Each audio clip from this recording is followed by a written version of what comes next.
आर्थिक समस्याएं एक आवश्यक विषय वाणिपीडिया से मीडिया आर्थिक समस्याओं के बारे में लेखों और चर्चाओं से भरा है। ऐसे में कई पंडित सलाह दे रहे हैं कि इन समस्याओं पर कैसे लगाम लगाई जाए। श्रील प्रभुपाद के शब्द बातचीत में जो शुरू में नजर आता है उससे कहीं अधिक जोड़ते हैं।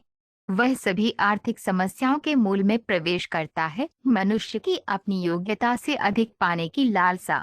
श्रील प्रभुपाद की पुस्तकें, व्याख्यान, वार्तालाप और पत्र इस आवश्यक विषय की व्यापक प्रस्तुति प्रदान करते हैं, जैसा कि विनिकोट्स आर्थिक समस्याएं श्रेणी में देखा गया है। उनकी शिक्षाओं का एक परिचय निम्नलिखित 8 उद्धरणों में दिया गया है। श्रील प्रभुपाद की पुस्तकों से उद्धरण। यदि लोग कृष्ण भावना भावित हो जाएं, तो भगवान की दिव्य इच्छा से पर्याप्त खाद्य पदार्थ पैदा होंगे, जिससे लोगों को कोई आर्थिक समस्या नहीं होगी। इस बात को कोई भी बहुत आसानी से समझ सकता है। फलों और फूलों का उत्पादन हमारी इच्छा पर नहीं बल्कि भगवान की सर्वोच्च इच्छा पर निर्भर करता है। यदि वह प्रसन्न है तो वह पर्याप्त फल, फूल आदि की आपूर्ति कर सकता है। लेकिन यदि लोग नास्तिक और ईश्वरविहीन हैं, तो प्रकृति उसकी इच्छा से भोजन की आपूर्ति को प्रतिबंधित कर देती है। चैतन्य चरितामृत आदि लीला 9.38। ये सभी दान ब्राह्मणों के लिए थे, जिनका जीवन पूरी तरह से आध्यात्मिक और भौतिक रूप से समाज के कल्याण के लिए समर्पित था। ब्राह्मण अपनी सेवाएं वेतनभोगी नौकरों के रूप में नहीं दे रहे थे, बल्कि समाज उन्हें सभी आवश्यकताएं प्रदान करता था। कुछ ब्राह्मणों के लिए, जो विवाह के लिए कठिनाई में थे, लड़कियां देने की व्यवस्था की गई थी। इसलिए ब्राह्मणों को कोई आर्थिक समस्या नहीं थी। क्षत्रिय राजा और धनी व्यापारी उन्हें वे यह सब कुछ प्रदान करते थे जिसकी उन्हें आवश्यकता होती थी, और बदले में ब्राह्मण समाज के उत्थान के लिए पूरी तरह समर्पित होते थे। श्रीमद्भागवत 3.3-27। महाभारत कुरुक्षेत्र के युद्ध का इतिहास है और आम लोग इसे पढ़ते हैं क्योंकि ये मानव समाज की सामाजिक, राजनीतिक और आर्थिक समस्याओं से संबंधित विषयों से भरा है। लेकिन तथ्यात्मक रूप से महाभारत का सबसे महत्वपूर्ण हिस्सा भगवत गीता है, जो पाठकों को कुरुक्षेत्र के युद्ध के ऐतिहासिक वर्णनों के साथ स्वचालित रूप से पढ़ाया जाता है। श्रीमद्भागवत 3.5-10। जब पूंजीपतियों का धन कम्युनिस्टों के हाथ में चला जाता है तो कोई समाधान नहीं निकलता। इन दोनों दर्शनों के विपरीत कृष्ण भावनामृत विचारधारा कहती है कि सारी संपत्ति कृष्ण की है।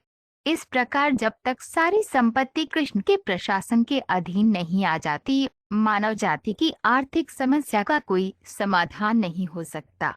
धन को कम्युनिस्टों या पूंजीपतियों के हाथ में देकर कुछ भी हल नहीं किया जा सकता। निर्देश का अमृत पाठ 2। प्रकृति की व्यवस्था के अनुसार विकासवादी पैमाने पर नीचे के जीव आवश्यकता से अधिक न तो खाते हैं और न ही संग्रह करते हैं। परिणाम स्वरूप पशु साम्राज्य में आमतौर पर कोई आर्थिक समस्या या आवश्यकताओं की कमी नहीं होती है। यदि किसी सार्वजनिक स्थान पर चावल का थैला रख दिया जाए तो पक्षी कुछ दाने खाने के लिए आएंगे और चले जाएंगे। हालांकि एक इंसान पूरा थैला उठा ले जाएगा। वह अपना पेट भर खाएगा और फिर बाकी को भंडारण में रखने की कोशिश करेगा। निर्देश का अमृत पाठ 2। ईश्वर की रचना उत्तम है, कोई अपूर्णता नहीं हो सकती। यहाँ तक कि अत्यधिक जनसंख्या होने पर भी भगवान भोजन की आपूर्ति करेंगे। भेजा मत खा। लेकिन चूंकि हमें ईश्वर में कोई विश्वास नहीं है, चूंकि हम ईश्वर को भूल चुके हैं, हम नहीं जानते कि ईश्वर क्या है, इसलिए हमने आर्थिक समस्या पैदा कर दी है। अन्यथा कोई समस्या नहीं है। आप देख सकते हैं कि वे कैसे मस्त हैं, चल रहे हैं। अतः प्रकृति के अध्ययन से हमें सीखना होगा। श्रीमद् भागवत व्याख्यान 1.1-2 18 अगस्त 1971 को लंदन में दिया गया। कृष्ण ने सब कुछ प्रदान किया है। कृष्ण हाथी को भोजन दे रहे हैं। अफ्रीका में लाखों हाथी हैं और प्रत्येक हाथी एक समय में कम से कम 82 पाउंड खा रहा है। लेकिन भोजन की आपूर्ति कौन कर रहा है? उन्हें कोई आर्थिक समस्या नहीं है। उनके पास कोई बैंक बैलेंस नहीं है। वे कैसे खा रहे हैं? इसका अध्ययन किया जाना है। इसे प्रकृति का अध्ययन कहा जाता है। तो आप तो रोटी से पेट भरने में इतने व्यस्त क्यों हैं? श्रीमद् भागवत व्याख्यान 1.2 29 अक्टूबर 1972 को वृंदावन में दिया गया। यदि आप समानता, भाईचारा, मित्रता, प्रेम और पूर्णता चाहते हैं, समस्याओं का समाधान चाहते हैं, आर्थिक, राजनीतिक, सामाजिक, धार्मिक सभी समस्याओं का समाधान चाहते हैं, तो कृष्ण चेतना में आए। इस मंच पर आइए, तब आपकी सभी महत्वाकांक्षाएं पूरी होंगी और आप परिपूर्ण होंगे। भगवद गीता व्याख्यान 13.4 20 अप्रैल 1974 को हैदराबाद में दिया गया।